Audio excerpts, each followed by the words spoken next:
Imagine living in Rome during the year 219 AD, under the reign of Emperor Caracalla.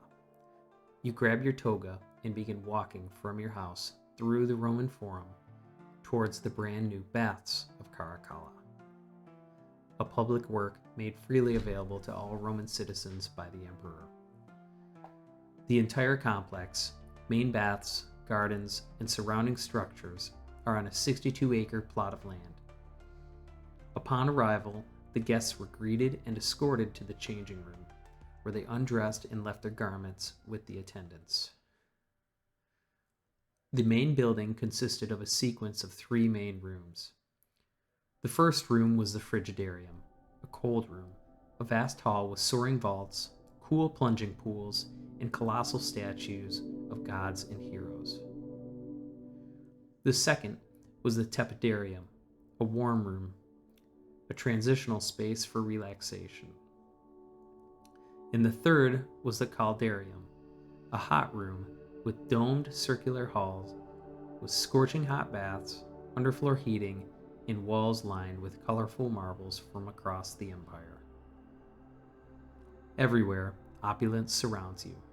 Intricate floor mosaics depicting athletes, sea creatures, and myths, niches filled with sculptures like the massive Farnese Bowl Group, fountains splashing, libraries and side wings for reading scrolls, lecture halls echoing with philosophy or poetry.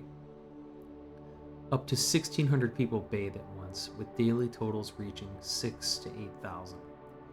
Yet the space feels expansive.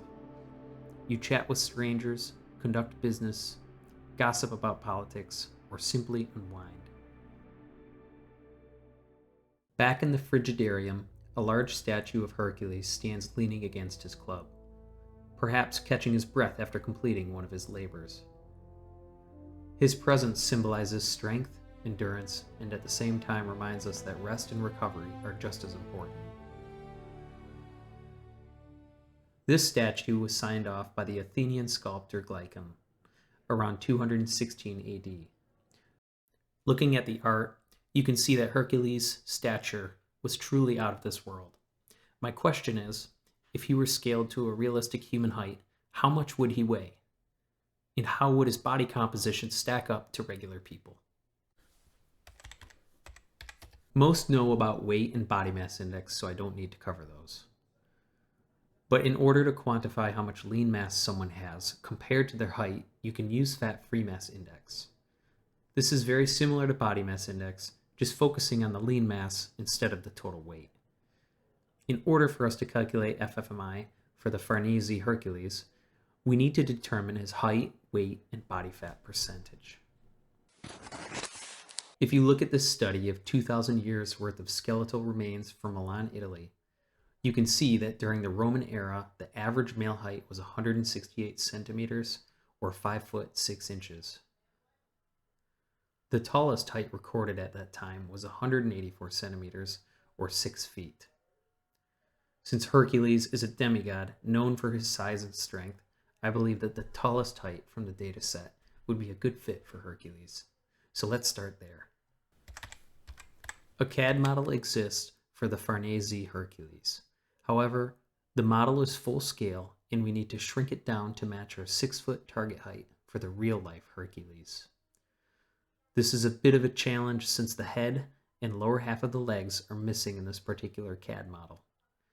So instead of scaling the height directly, I measured his upper arm and lower leg length, then compared those measurements to the NHANES dataset used in my other video to determine a scale factor. When you divide the NHANES average values for a 6-foot tall male by the respective full scale Farnese Hercules measurements, both come out to around 1/2. This makes sense to me, as Glykon would have most likely used an even number to scale the subject's proportions back in 216 AD when making the sculpture. I then scaled the CAD model by 1/2 and took the following measurements so that they could be input into the NHANES regression script. So the NHANES regression script can calculate an estimated weight if you input a series of anatomical measurements. This mathematical model uses data from NHANES. This is high-quality U.S. body measurement data made free to the public. When you input the measurements for real-life Hercules, his predicted weight is a whopping 296 pounds. At first I thought this number was kind of high, but when you look at one of the golden era bodybuilders who portrayed Hercules in a Hollywood film, Lou Ferrigno, it doesn't seem too far off. Lou had an estimated stage weight of 275 pounds and was very lean. Real-life Hercules may have extreme muscle mass, but he does not have a thin waistline common in modern bodybuilders. This indicates that he may have more fat and thus a higher overall weight. If you create a bell curve of weights for men in the Roman era and plotted real-life Hercules, he would be off the charts. Having a weight that is considered unobtainable during the Roman era tracks with the hero's storyline and artistic intent. Now on to body fat percentage estimation. The U.S. Navy method calculation requires a neck and waist circumference measurement. With the head removed from the CAD model, I can't use this method. With his extreme size and muscularity, he is not a candidate for BMI. Being 6 feet tall and 296 pounds gives him a BMI of 40, technically morbidly obese. I think the best option is to visually estimate a body fat percentage for real-life Hercules and go from there. When you look at the reference images, real-life Hercules looks to be between 10 and 15% body fat. I've decided to run the numbers for both values so we can see the FFMI range.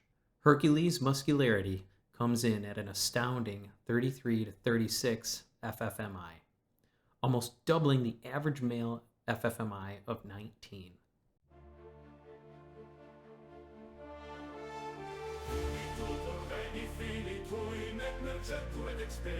Patibus factis leo dixit, leo vobis dixit, digni fauces in trapaci rubica, Germanica terra frugissima, examen succunationa, homimum resplendor, summa vocetare negregiare indolor.